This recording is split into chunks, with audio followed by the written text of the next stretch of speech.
Mini percolation tanks. For example, this is a first order stream, and in all these first order streams we construct a small tank which has a submergible area of only about a quarter acre, not much. The height of the bund is only around 2 meters height, and this interception of the flow occurring here and forming a small reservoir locally called as kunta. So such small mini percolation tanks all along the watershed periphery, which is called the recharge zone. It has got to be constructed in a watershed of 500 hectares. There would be a need for constructing around 40 mini percolation tanks, each tank costing around 9,000 rupees. And these things have got more impact in recharging the water table and making water available in the upper areas of the watershed. Usually watershed activities lead to development of groundwater and base flows in the lower areas, in the discharge areas. But in this concept, the groundwater availability will be enhanced, and it will be able to meet the requirement of the upper areas as well, where normally the lands are owned by the poor farmers who do mostly the subsistence agriculture. This is one activity. Then other one is, in such first order streams and second order streams have sunken gully pits. These are also low cost, each costing around 400 to 500 rupees. In a gully or a valley or a dip, we have a pit, sunken pit, and that one will be having a silt trap, and there are various guidelines how to construct that.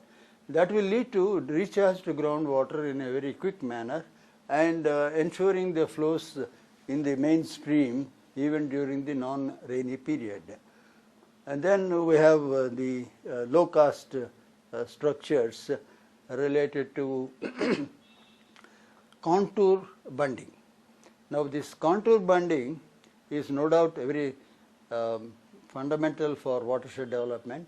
It's being advocated in our country for the past nearly 60 years. But the implementation of the program, that is to have the bunding along the contours in rainfed area, has become very difficult on account of the farmers' resistance for division of their field into one or two pieces. They always would like to have boundary bunds. So when boundary bunds are constructed and called contour bunds, they are not effectively working. Now there is a boundary bund technology which has been mentioned in the book. If that is done, it is perfectly ordered, and we will be able to get the result of the contour bunding even through boundary bunding.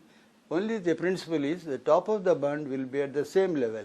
It will not follow the ground level slopes. If there is a slopy ground level along the boundary, the bund will be horizontal, top of that will be horizontal.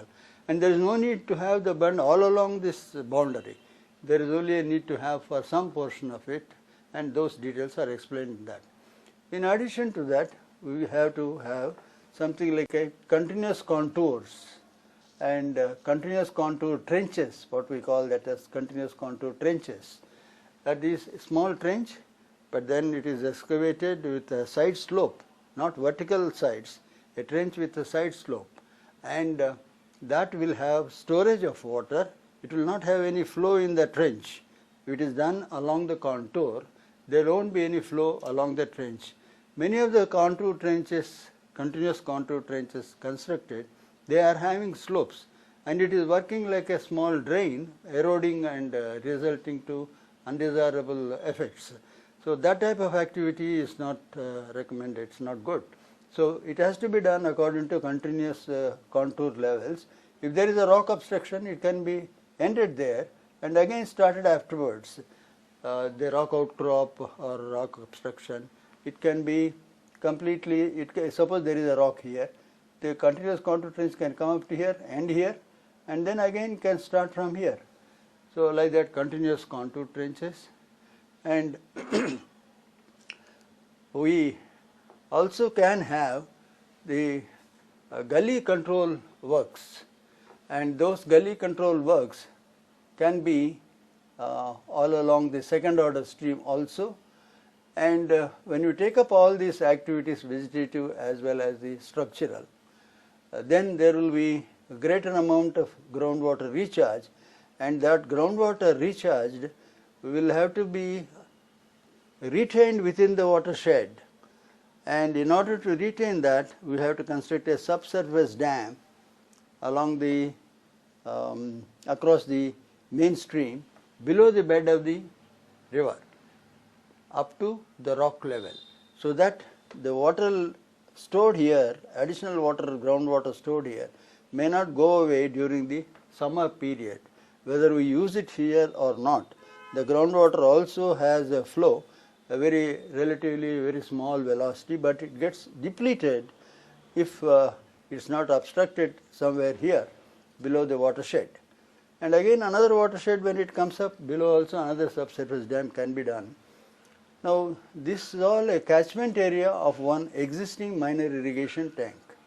This is a minor irrigation tank existing, and this minor irrigation tank will give benefit of irrigation down below the tank, that is through canals, gravity flow canals, but it doesn't give any benefit to the catchment area of the tank. The catchment area is in fact the donor of water to the minor irrigation tank for the usage of the command area under the minor irrigation tank. So the command area gets the benefit, he is the user of the water coming from this donor area. Now the watershed developmental activities should concentrate on the donor area development. So that means this area should have some water, at least something like 20 to 30% of the water it contributes here. In order to utilize that water within that watershed itself, that would be a good feature.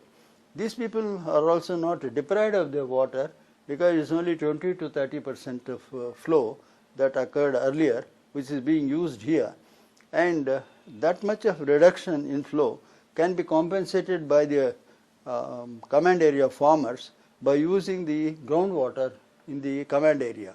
They have number of dug wells, and these dug wells have enhanced the recharge of groundwater. So those wells can supply this required water, even though the amount of interception is there in the catchment area. So therefore these people can get the benefit out of the groundwater recharge, whereas these people do not have any such benefit of groundwater recharge, and we have to take measures to see that they have the benefits of the groundwater recharge. Now there are additional activities, like supposing these are all dug wells, what are shown here as dot, they are all the dug wells. These dug wells are getting dried up in the summer period, and they are going deeper into the rock. It's costing more, and also they are drilling bores, and that's also costing more, and they are trying to tap water in a rocky terrain where the specific storage or the capability of storing groundwater is less, because it can be stored in the crevices and fissures of rock. So they are going in for such bores in order to get sufficient water. Now if there is sufficient water in the dug well right up to ground level, then there is no need to go for searching for water in an impermeable terrain like a rock. Now in order to ensure that, there will be a need for recharging through the existing dug wells by allowing the surface runoff. The surface runoff that is occurring all around can be channeled to these wells, and when this surface runoff enters the well, it has to fall like a clear water.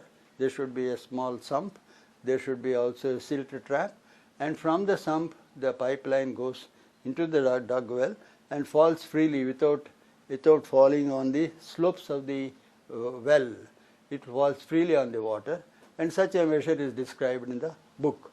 So this is also another activity where the dug wells can be recharged all over in the watershed through the surface water diversions, diversion channel, diversion sump, and then a pipeline.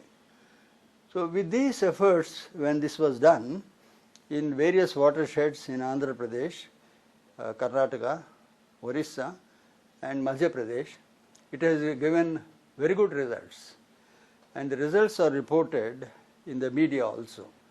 And the result was these mini percolation tanks were all having water even before the minor irrigation tanks there had any water.